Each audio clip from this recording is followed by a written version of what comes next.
This broadcast will start in 15 seconds. This broadcast will start in 10, 9, 8, 7, 6, 5, 4, 3, 2, 1. The Voice of Stockton. For more information on The Voice of Stockton, go to thevoiceofstockton.org. The views and opinions expressed in the following program do not necessarily reflect those of KXVS The Voice of Stockton or its parents, affiliates, management, and staff.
I would like to thank for watching.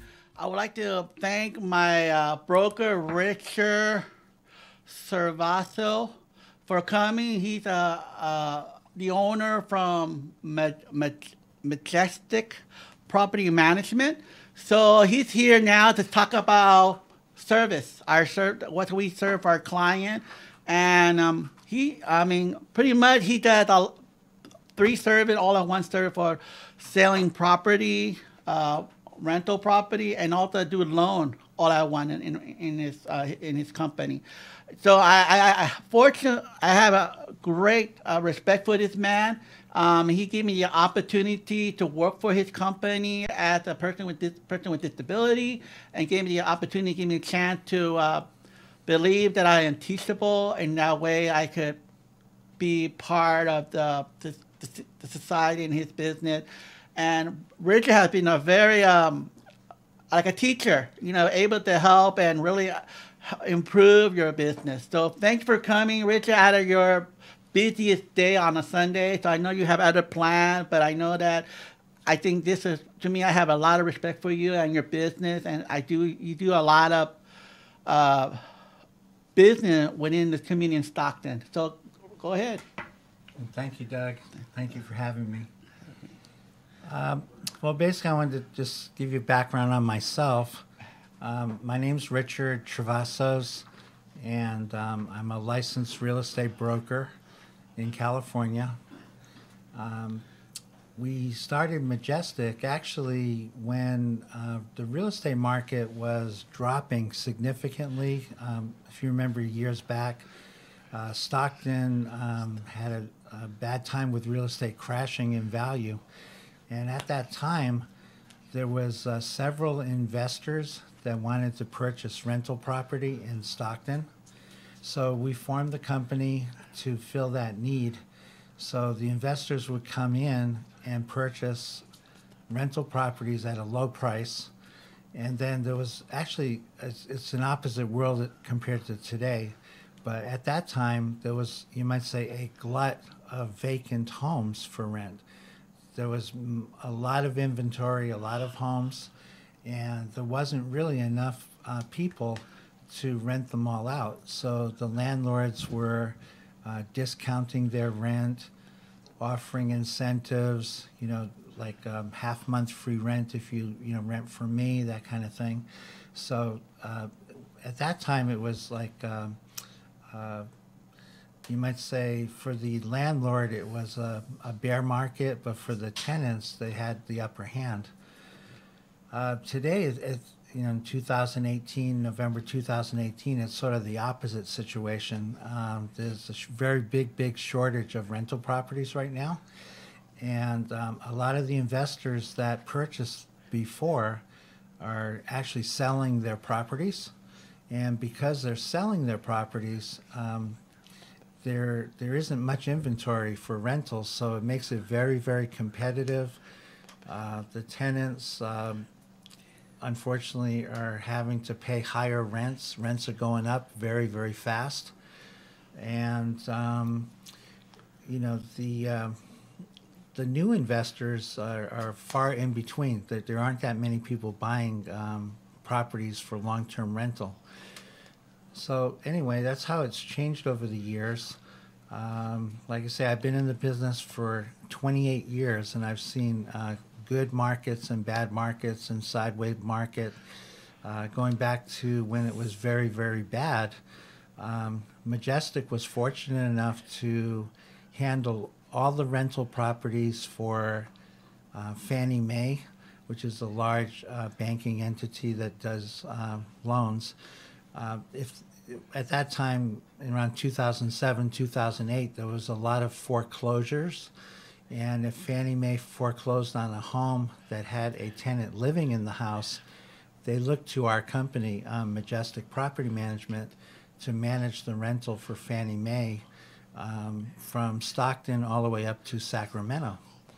So we had quite a few properties that we managed for Fannie Mae. The idea there was they knew that the real estate prices were low, and they, you know, although it seemed like they were flooding the market with real estate and just trying to unload the properties and sell them cheap. In fact, they weren't doing that. They were holding back hundreds and hundreds of properties in this area, and then they would release them slowly into the marketplace. And in the meantime, while they were waiting to release them, Majestic would be working with the tenants, you know, collecting the rent, making repairs. You know, if their heater wasn't working in the wintertime, we'd get it fixed, or the air conditioner in the summer, just trying to make the tenant's life, you know, as good as possible, really.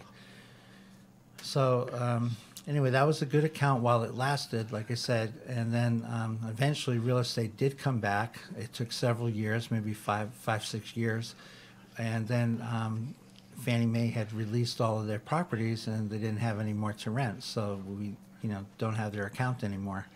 And probably, hopefully, when, if in fact there's a change in the market, we'll be able to get back to that maybe in, who knows, 2 or 3 years from now.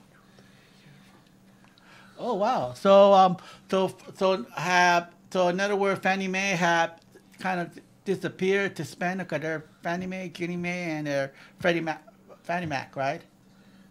So are they all loans that we deal with? When a bank makes a loan, usually Fannie Mae will be behind it, and you might say a wholesale lender will sell the loan to someone to service it.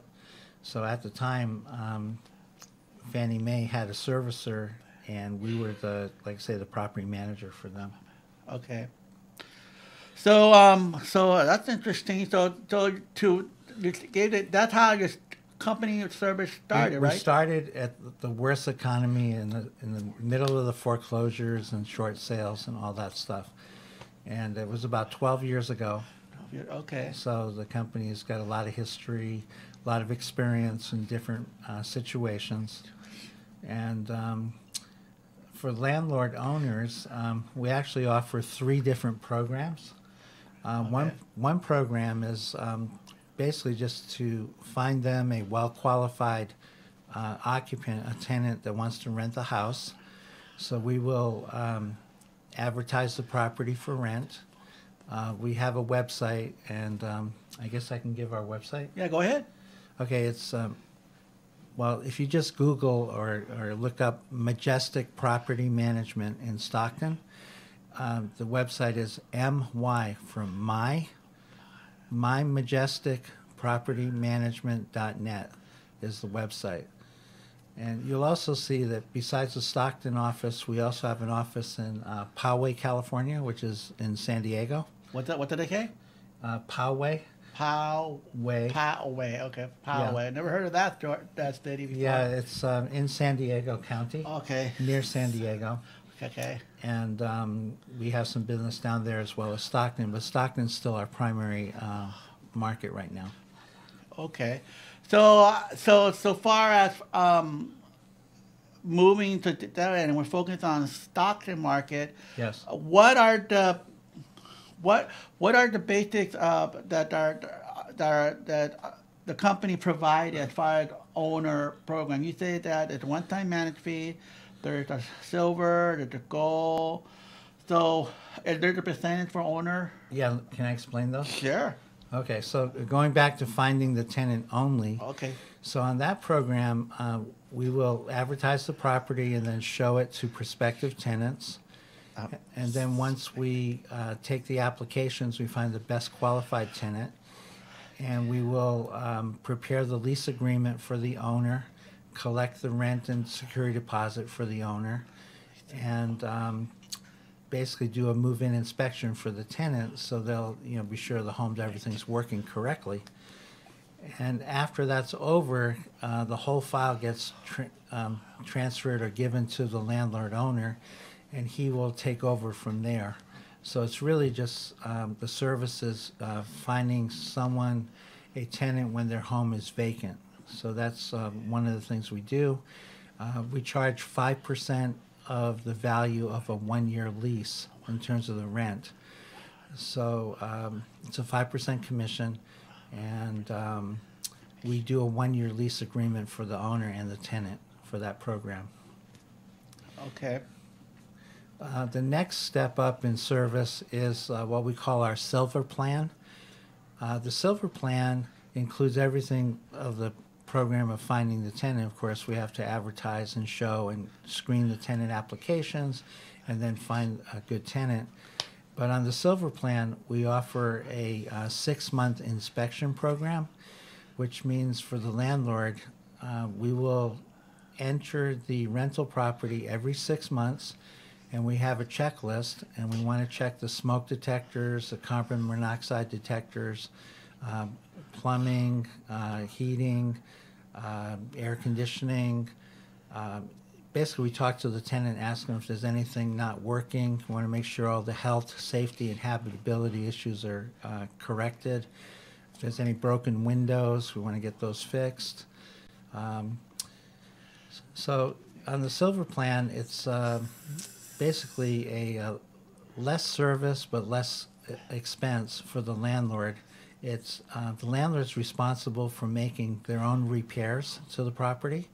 We'll advise them as what's needed to be fixed, but they have their own vendors. In terms of landscaping services, cutting the grass, cutting the bushes, that's also something on the Silver Plan that the landlord and tenant are responsible for. Majestic's not involved in that. And we will monitor the rental for the owner.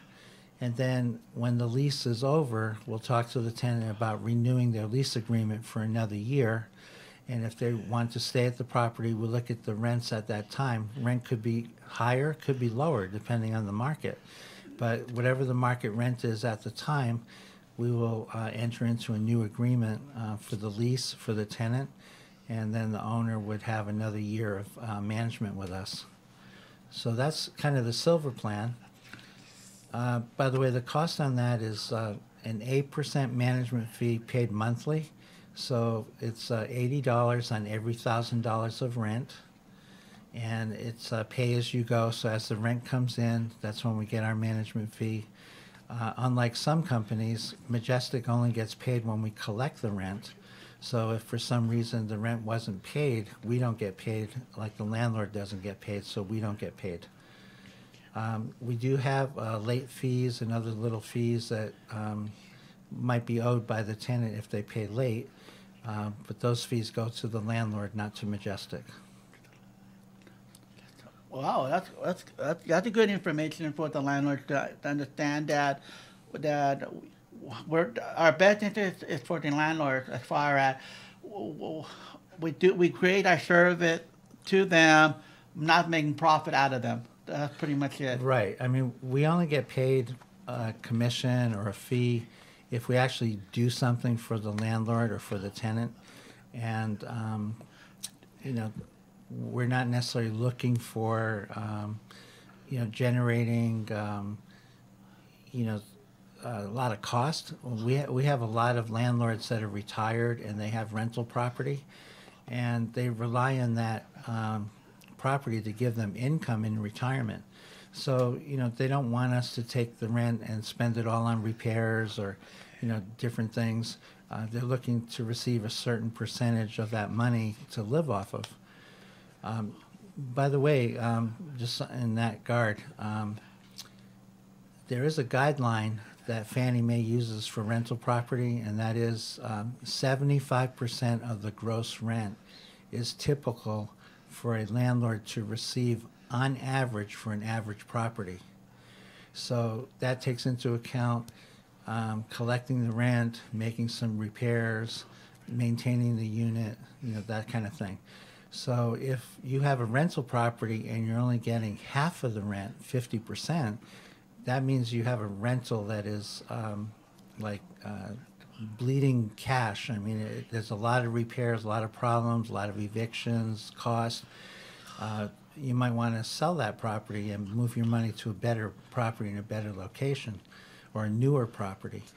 On the other hand, if you have a newer property that's in a good neighborhood and it's really good condition, you may have no expense really for maintenance, and you might receive about 85 to 90% of the gross rent, which is above the 75% guideline.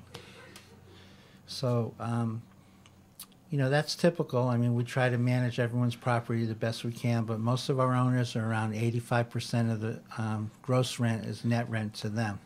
And that includes a little bit of maintenance, just the things in the course of owning a rental that you need to take care of. So that's typical. If you were to think that you were going to get almost 100% of the rent every month, that would not be realistic. I mean, even if you take 100 minus the 8% management fee, the best case would be 92% if you had no other costs, no other expenses. But, things happen, and you could have a hot water heater go out, a garage door break, anything could happen. And you just have to look at it over the long run and try to manage it in a way where you're getting 85% or more of the rent to you as a landlord. So in other words, for people that may keep it simple, normal wear and tear. Correct. Yes. So like a normal wear and tear could be the garbage disposal, using the shower head, it's broken, or things like that. So that make me prayer, yeah. So landlord, like you say, it has to be realistic. Things happen. Things happen. When you get the month, the perspective of rent of $1,200, basically, you might get $1,000, but $200 went toward the spend to repair, right? That's correct. Yes. Okay, that's what. It's simple though. Okay. Okay. The last program we offer for owners, and then we'll start talking about the tenant services, is our Gold Plan. The Gold Plan covers everything that the Silver Plan does, and also finding tenants. But with the Gold Plan, we do several other things. For example, we will provide to the owner a 1099 summary of their rental income at the end of the year with an accounting breakdown of their expenses.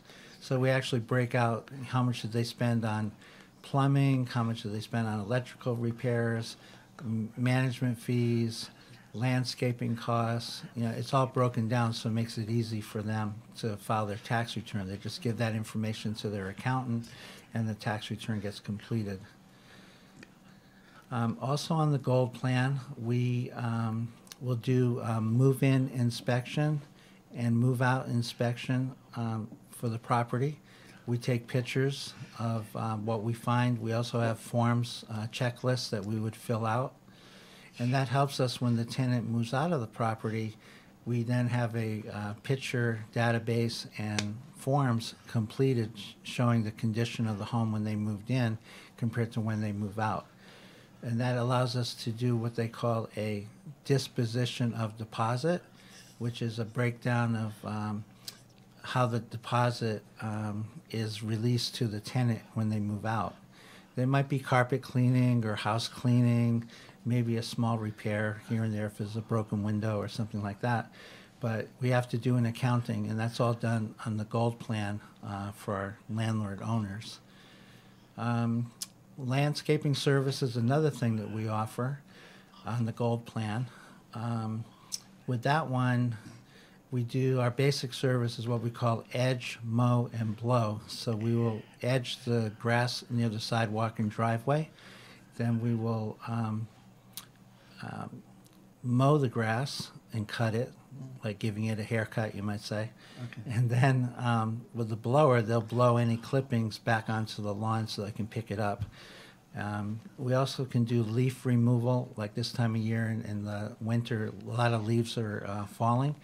And when it rains like it has been, the leaves can be very slippery. So you could be walking on the sidewalk or the driveway and someone could slip and fall and it could lead to, possible injury. So we want to avoid that. So on the gold plan, we take care of those kind of things. So in other words, the company that I work for also, we have our own maintenance crew, right? Yes, we have an in-house handyman service is what we use. And we handle a lot of the, what I would call simpler jobs that, can be handled for usually $495 or less. And if it's a larger job, we will usually contact an outside service. So we use an outside service for heating repairs, air conditioner repairs, garage door repairs, large plumbing repairs. And also fencing, right? Some fencing. If it's actually a lot of the companies that do fence, they only want to do a large fence job. Okay. So the smaller ones where maybe just have a couple of fence posts that are bad or some boards that are loose, we can actually do the small jobs. Right. But the bigger ones, yeah, they want the whole, like to match the set or whatever. 20 or 30 feet of fence. Got it. Okay. Okay. Sometimes they have minimums. Minimum, but you do have handyman that does specifically work just in case you get approval from the owner. Yes. Saying that this is a simple repair, so you want our handyman to repair a fencing, or it could be a cracked fan, it could be, like you say, a roof, a gutter fencing, thing like that, right? Yes. And usually the biggest expense comes, we call it a turnaround when the tenant moves out, depending on the tenant.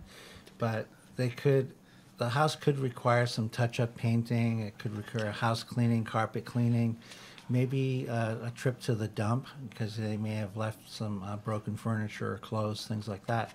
So we'll actually bring things to the dump. So it's just case by case. But on a turnaround, we'll actually give an estimate to the landlord owner, and then the landlord can choose to use us, or they can use anyone really, or themselves for that matter, to get the property ready for the next tenant. Okay. So that's kind of it on the owner's side. That's what we do for landlords. Okay. We could talk about the tenant side now. Yeah, go ahead. We're still at time. Okay, good. So basically, as I was saying, the market's changed dramatically since it was 10 and 12 years ago. Tenants really have a hard situation right now because there's so few rental properties out there that they're competing with 2, 3, 4 people. Majestic will use an open house approach to show properties, and we're not like some companies. They'll have an open house and they'll have 20 or 30 people show up to see the house, and you can't rent it to 20 or 30 people. So we only have like 2 or 3 people at a time to try to make it more fair, make it easier for the tenants. But the idea is that it is competitive, and we don't own the properties ourselves. We represent third parties. So because of that, we have to look at all the applications and basically compare one tenant's application to the next one to the next one. And unfortunately, only one person can move into the house, so we have to select the best match for the owner of the tenants. And then sometimes we can roll a tenant from, if they didn't get the house that they wanted, we may have another home similar in price, similar area. We can roll one tenant from one property to another. or maybe we have some that are being cleaned and repaired and getting ready. They're not even on our website yet, and we'll tell them about it, that you're a qualified tenant, but the other one was a little better, so we had to rent the house you wanted to someone else, but we have this other house that we can give you a shot at. So we try to help people as much as we can. Because I know that a lot of people ask me, though, like I remember last time people were asking me, I want my kids to be part of the Lincoln District, the Stockton District, the Yes. Lodi District, the Manteca District. Mm-hmm. So we're all, kick that into consideration and a factor as well, too, right? Yes. And again, going back, comparing before and now, 10 years ago, we would have a vacancy list. It was maybe 5 or 6 pages with 5 to 8 properties on a page. We have like 40 or 50 vacant homes. And today we're lucky if we have 1 page, if that, maybe a half a page, 2 or 3 at a time. That's about all there is. So it's not like it was. And I think all the companies in Stockton are, in terms of rental, is about the same. All the management companies don't have as many vacancies as they used to. Because the investor has sold their property A lot of them and are became an sold. owner, someone else became an owner, a bit of that, right? Yes. And the people that are buying the properties is not other investors. They're selling the properties, but people who are renting houses today, rather than pay a high rent, they're becoming buyers and wanting to buy a house. So the investors that had the rentals are selling to homeowners, home buyers that want to move in. Okay, so so in other words, they're liquefying their property to sell the property at high cost for homeowner to much money they could get out, and that's when the rental started getting short and short, right? Yes. Okay, Yes. that's an interesting scenario. Okay, Yeah. right now I'm gonna take a rest because my hand hurt. Okay, so go ahead. Okay. So let's see. So when a tenant is interested in one of our homes, of course, we advertise on all the, the websites, not only our own website, but Zillow and Trulia, Hotpads, all the different websites. It gets broadcast out. And then a tenant can actually go to our website, the mymajesticpropertymanagement.net, and they can click on the property and they can apply online. So you can actually put in your personal information, where you work, your income, all the details. It's secure, and you can actually even pay the tenant application fee, which is $35. So the $35 fee you can pay with a credit card, but we do have people applying online, and if we find that they're applying for a property, that this just happened the other day, it was what happened was we had a property that was advertised, but we already had an application that was approved, and someone applied for the same property. So we will refund their $35 fee back to them, since we can't process it, since we already have an approved application. So in other words, we're pretty fair regarding people money. We don't want to keep grabbing every money that we get to collect it for that particular situation, right? Yes. So And, okay. and along those lines, I mean, it's not like we're making a lot of money on an application, because our cost is over $30 to get the credit report, eviction report, criminal background report. So all of those things cost money, and time to call on the telephone to talk to previous landlords. So we don't really make a lot of money in fact, we might even lose money screening the applicants. So we're not really in the business of just taking application fees. Right. Okay, but now when you're screening an application, you're talking about the tenant right now, right? Yes. So what are so people think that it's a FICO score, but it's not. We use another tenant screening, and what is it? And you were explain that, please. Okay, so when we do the tenant screening, think of it like this. You can get a score between 0 and 100.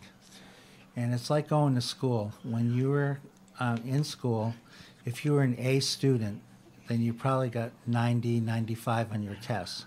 So a tenant that scores in the 90s is like an A tenant, someone that, they would have really good credit, good job, no collections, no evictions, they're like perfect, you might say.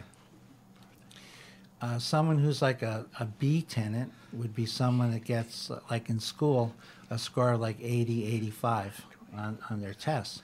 So the tenant screening program will kick back a score that takes into account everything about the tenant, and they recommend that this person's maybe an 82.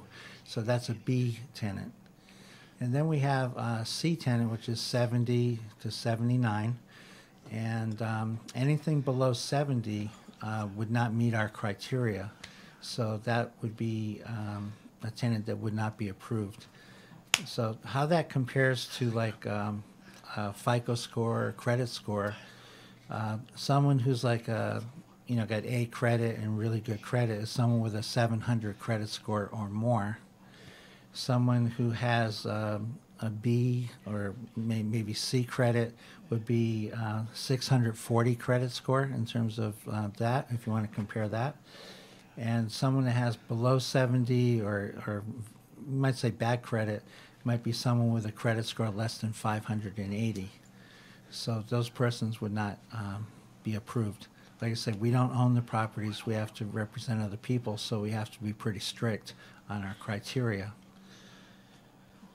So that's how. So okay, before I go there, I think people are. So in other words, to be fair, is that we represent both parties as a tenant, a landlord, as fair that we could see that okay, this is going to be a good tenant to represent. So they have the option to select the application, right? Yes.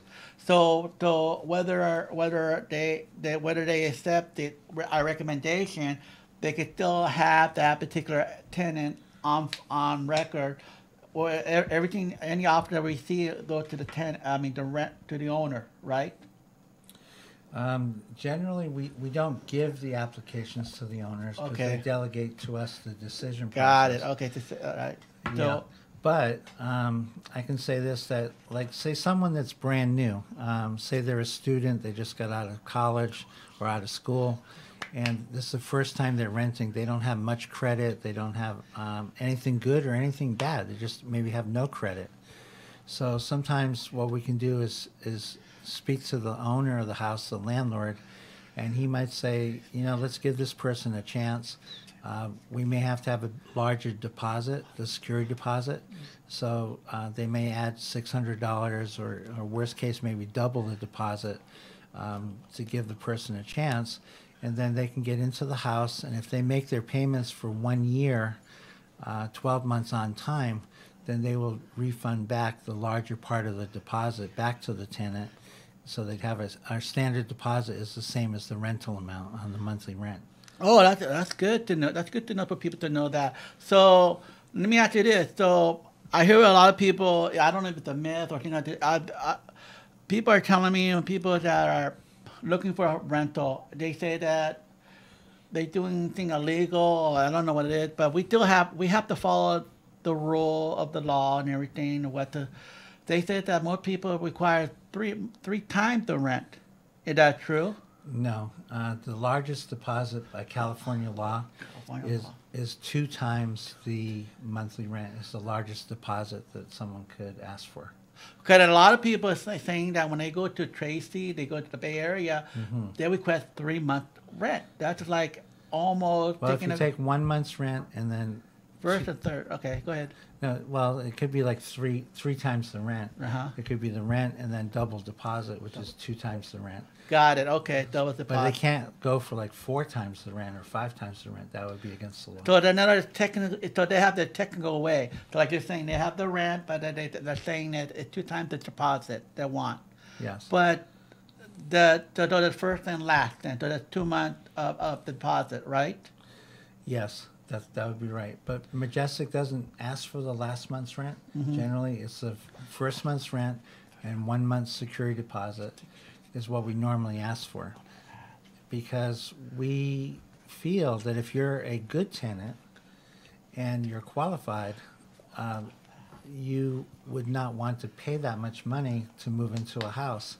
So sometimes a landlord that's new or someone out of the area that doesn't understand, they may want double deposit plus the rent, but then they won't get a good tenant because a good tenant can go anywhere. Oh yeah, okay.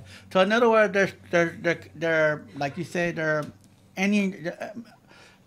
they're struggling to pay their rent as far as that goes. But you said as far as, can you give an analogy when on your training when you teach your new agent Yes. regarding numbers to qualify that they should feel comfortable, as far as, I think there was, like you said, 70% over. The guideline is Okay. on income and rent. Uh-huh. So if you're going to be paying monthly rent, your income should be at least 2.5 times the monthly rent is your gross household income. 3 times the monthly rent would be better, but 2 times the monthly rent is a disaster waiting to happen. It's too tight. It'll probably be late payments, stress, maybe an eviction. So you don't want to push yourself and stretch too far. But 2.5 times is about the lowest on the monthly income. Okay, so now I'm gonna show you. I'm gonna throw you another thing. Okay. And also, because I think that's something that's very important too, the 2.5% ratio, but also what are the required expenses when we go and look at their credit, how much liability are against them. So what would be the qualification of the tenant regarding the minimum of 3 out of 10 is too much or whatever, or less it qualifies. The less liability you are, the less expense you have, that's much more qualified, right? Sometimes it Okay. can be. So- Why I say that is Sometimes, okay. well, the thing is, you could have someone that has lower income, but they don't have a car payment, they don't have credit cards and all that, but their income's high enough to make them qualify. Right. Yet there might be someone else, they have high income, but they got 2 car payments, 5 credit cards, they have a lot of debt. So you have to look at what is your overall obligations. Right. So we probably, 40% of your gross income would be 2.5 times the rent. Okay. So if you look at it the other way, if you take your rent money plus your car payments and credit cards, add all that up and divide it by your income, if it's 40%, you're probably fine. If it's, Okay. if it's more than that, like 50% or 60%, it's going to be tight. Okay, that's the guideline for people that Yeah. we look at, and that's something that you might, that would save a lot of problem eventually when people want to look for rental property. That it's good to have that guideline. So and eventually, when you go to a property management or an owner, and you just know that you're qualified for that particular guideline for Rent amount. rent amount. Thank Yeah, you. That's all right. All right. So, what be the next step regarding? Well, sometimes tenants will come to us and say, we've been renting for quite a while. We've saved up some money and we'd like to buy a home. In that context, you always hear about interest rates going up, and they have been going up compared to a year ago. But in response to that, the FHA, they have stretched, you might say, the income ratio for a buyer to qualify. And it used to be 45% or less of your income could be used for house payment and debts. But they stretched it from 45 to actually 56%. Okay. So So that's the qualification. So in other words, you have to put 45% deposit down. no, it's small down payment, only 3.5% of the purchase price. So on a $200,000 home, that would be maybe $7,000, $7,500 Right. in terms Okay. of down payment. But no, what I was trying to say was Okay. on the income side, they used to less than 50% was the rule, but they went to 50%. Now they're actually up to 56% of your income. So if you were making, I don't know, let's say $5,000 a month, of income, 56%. You could qualify for a house payment of $2,800. And the reason they stretch that a little more is because interest rates have gone up so fast, and house prices have gone up. Okay. So some people might think they're priced out of the market, like I can't qualify anymore, so I'm not even going to try. Well, this is their response. They've loosened the guidelines a little bit.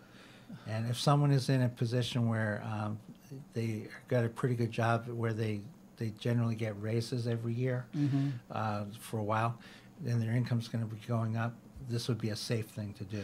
But also, like you say, but you do, like we said, our companies have three in all one service. You do a loan, you do a sale, and you also do property management, right? Yes. So, based on what you just said regarding qualification of a buyer, if a tenant who wants to buy, like you said, a tenant who wants to buy a house, that particular market is still good then, right? As far as, because I know you have to pay deposit toward percentage toward the house, but also you put a percentage toward the loans also. So yeah, depending on the home and the amount of rent, when you look at the first month's rent and deposit, and then maybe you have some pets, you may have a pet deposit. I mean, the amount of money to move in, the move-in money is almost the same as a down payment on a house. Okay, now before I mention, there's something that's popped in my head. I just remember somebody came up to me and asked me, "What is the rule? What are the deal with people are paying so much deposit, pet deposit?" So I'm paying like, I don't know. I remember last 12 years ago. I don't know when I was working with before. It was like $200 for a pet deposit. Per dog or per animal, or now they want like $500 for each animal. Even you have fish. Majestic is still pretty low. It's $250 per pet. Small dogs, cats. If it's a large dog, it might be $500 deposit. Okay. But it wouldn't surprise me if other companies charge more, but we don't. Is that just Is that just, it's not restricted standard of it, or is it? There is no standard or mandatory amount or anything like that. So now it's a negotiable amount then? Case by case. So by case, so that's the manner of the property management, the owner, and the tenant agreement. Correct. So it's not a set in stone then? That's correct. So see, that's the thing about real estate. When I got into real estate, that you're constantly educated by things like that. You know, people that are not aware of those things, they take advantage of people like that. And when I try to tell them, look, they're robbing you blindly, you know, I say you better go. But at the same time, there are other property management that people are complaining that they're not doing the way properly. But you got to make sure that they're not too greedy. They make sure that they're money hungry. There's always charge on every little step for the tenant, and they always passing the buck, not to the owner sometimes. So that's something that I like to talk about, that because it shows that like you said, the inventory of property in Stockton are very low, like you say, and that's why people are questioning low-income housing, development, and all that stuff. It's a good thing. I like the concept, but also it's realistic. Is that the tenant needs to be educated. If you're willing to make that, if you're paying rent like $2,000 a month every month, might well buy a house. You know. You can, yes. So that, you know, what will be as a loan officer, that we're going off the track, okay? Okay. As a loan officer, you will qualify somebody that already been on. What do you look for in the qualification of the loan when the renter is being there in the house for like 2 years, knowing that they're making $2,000 a month? Okay. It really comes down to their income and credit ability, because a down payment actually can be a gift from a family member. Okay. So even if they don't have a lot of savings, a lot of cash, that can be handled, you know, with a gift. But they really look toward, you know, their credit report. You know, do they have late payments or no late payments? Are they managing their finances okay? So it's a combination of credit and income more so than the down payment. So in other words, but also the lender always keeps catching where they get the $5,000 all of a sudden like that. Yeah. Where it happened? You have to really the bank, the underwriter is the one that's responsible of questioning a lot. It's not the person who does the processing, the paperwork. It's just the underwriter who goes through the process and make sure everything's checked and make sure that is there any red flag. So how would you know that instead of waiting the people that are trying to apply for the house and you do that, see that red flag, say, okay, we need to come back for that. You know what I mean? Mm-hmm. Well, like I said, we can pre-qualify somebody, and we can then advise them if they need to, pay off some of their debts if they have too much debt, or collections. They may not need to pay them before they actually go to buy a house. You can pay some things in escrow, and some things will lower your credit score. Some things will raise your credit score. If you're fortunate on it that can be increased. Say you have a $5,000 limit, and suppose they're willing to give you a $7,000 or $8,000 limit. You don't have to spend that money, but if they grant you that credit increase, that'll improve your credit score. Okay, well that's good to know. We got 3 more minutes to do it though. Is there anything that we haven't covered that we could give that little 3 minutes at the end versus Section 8 versus what is it? What will be the we pretty much told everything self-explanatory, right, Richard? I think so. Yeah, I think we covered a lot of ground today. Perfect.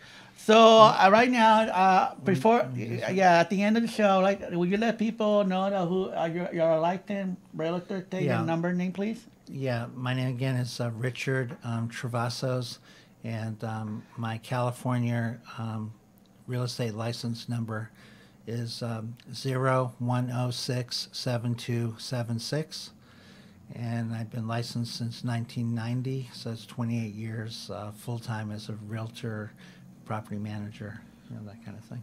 Okay, so I'm under his broker, so I don't know if I have to say my name, but I don't know by heart, but I have my realtor license, so I got right here. This is the business card, our property management card. And we marketed it on our site too already too. So my DR number is 01509-529. Okay. So thank you, Richard, so much for coming on a Sunday afternoon. Thanks for watching. I hope a lot of people will understand that we're a company, a small company as well, that would like to help in a case by case thing, and I really appreciate that.